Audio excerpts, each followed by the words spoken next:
지금은 하락장. 흥미진진하신가요? 주인분들은 어떻게 할까요? 당연히 최저 가격의 호가를 부르기 시작합니다. 그럼 우리 집이 최저 가격이 되었죠? 그 다음 문제가 발생합니다. 그 다음 날 나를 보고 있다는 듯이 더 최저 가격의 호가가 나오기 시작합니다. 그리고 그 다음 날 더 최저 가격, 그 다다음 날은 더 최저 가격이 나오기 시작합니다. 이것이 바로 이름하여 투자자들이 던지는 물건들의 호가이지요. 여기에 휩쓸리시면 안 됩니다.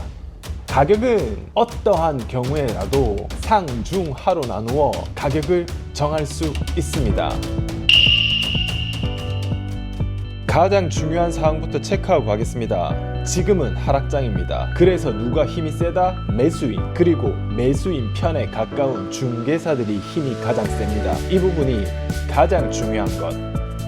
꼭 알고 계셔야 됩니다. 이유는 상승장에는 집을 난장판으로 해놔도 바로바로 거래가 됩니다. 심지어 집을 보지도 않고 계약금이 막 들어옵니다. 그래서 너무도 쉽게 매매가 이루어지지요. 하지만 지금은 상승장이 아니죠. 지금은 하락장. 예비 매수인을 맞이할 준비를 하고 보여주는 것이 추천이 아닌 필수입니다. 그래서 중요사항 3가지로 이야기를 할 수 있는데 그중 첫 번째, 가격 정하기 부분부터 이야기를 해보려 합니다. 흥미진진하신가요? 최근 부동산 동영상 댓글을 보다 보면 항상 나오는 말, 집을 내어놓았는데 집을 보러 오는 사람이 없다는 말, 그래서 너무 걱정이고 밤에 잠도 못 잔다고 하십니다.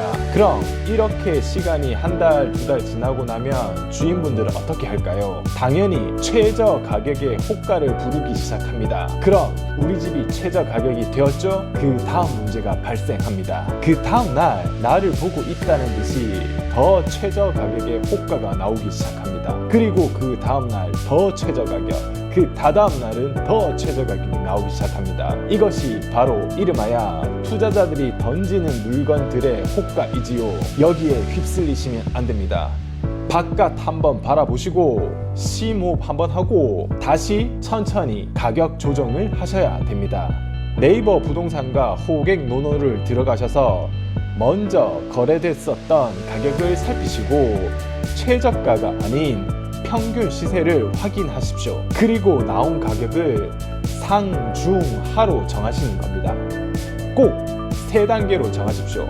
상, 중, 하. 그리고 나서 중개소에 전화하셔서 당당하게 가격을 말씀하셔도 됩니다.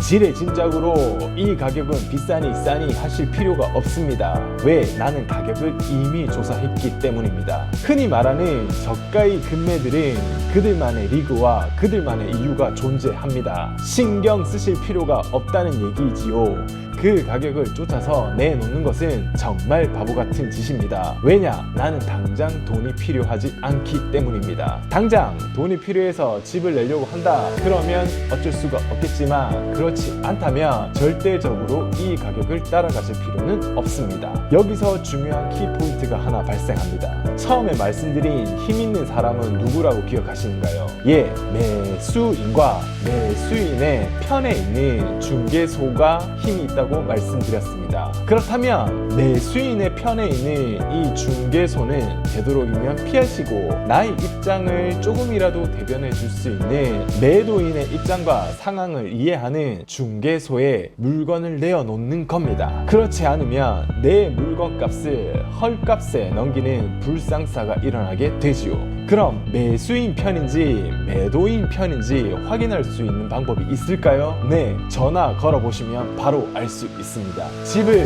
내어놓습니다. 그리고 가격을 얘기합니다. 집의 가격을 듣자 말자 싸야 한다고 하는 곳은 바로 매수인의 편에 설 수 있는 중개소입니다. 그럼 나의 입장을 대변해 줄 수 있는 매도인 편에 서는 중개사무소는 어디일까요? 예, 집을 내놓는다 얘기하시면 집의 컨디션 그리고 집의 상태를 먼저 체크하게 될 겁니다. 그리고 나서 그 다음 가격에 대한 얘기를 한다면 이것은 물건을 확인 후 가격을 정할 수 있는 중개사무소이기에 이런 중개소를 이용하시는 것을 추천드립니다. 자, 그럼 가격은 큰 테두리에서 정하시는 것이 좋습니다. 무슨 말이냐고요? 우리 집 상태를 제일 잘 아는 것은 나입니다. 남향인지 북향인지 그리고 인테리어 상태가 어떻게 되어 있는지 좋은지 나쁜지 모든 것을 아는 것은 바로 나입니다. 그래서 우리의 물건은 상인지 중인지 하인지 충분히 알 수가 있을 겁니다. 그럼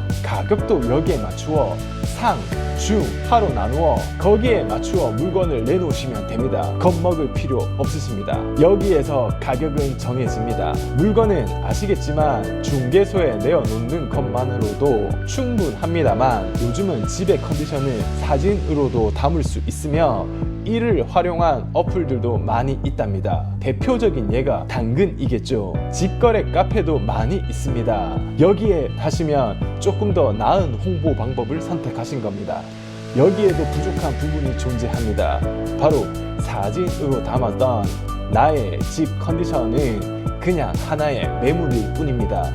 어떤 집주인이 거주했고 어떤 세입자가 살았으며 어떤 스토리가 있는지 아무도 알 수 없습니다. 맞습니다. 집의 컨디션, 집의 스토리까지 꼼꼼히 담고 싶다면 바로 동영상을 이용한 금매 구조대와 같은 사이트를 이용하는 것입니다. 홍보만이 집을 파는 길이지요. 그냥 중개소에서 집 내놓고 기다리기만 하면 되는 거 아니냐고요? 네, 그래서 잠을 자지 못하시는 분들이 정말 많습니다. 조금 더 능동적으로 움직이시는 것을 추천드립니다. 어떻게 집이 영상이 만들어지는지 궁금하시다면 댓글 고정 링크로 걸어놓은 영상을 확인하시고 확인하신 영상으로 충분히 나의 집을 담을 수 있다면 상단 전화나 구글 폼을 확인하시고 광고 신청해 주시면 감사하겠습니다. 자, 그럼 정리해 보겠습니다. 가격은 상승기나 하락기나 큰 테두리에서 상, 중, 하로 나누어 가격을 정합니다. 어떠한 경우에라도 상, 중, 하로 나누어 가격을 정할 수 있습니다. 가격을 정하고 나면 이제 새로 우리 집을 살 매수인 혹은 전세인을 맞이할 준비를 하셔야 합니다. 바로 집 컨디션을 만들어야겠죠. 2편 팔 수 있는 집 컨디션 만들기로 돌아오겠습니다. 2편 기대해 주시기 바랍니다.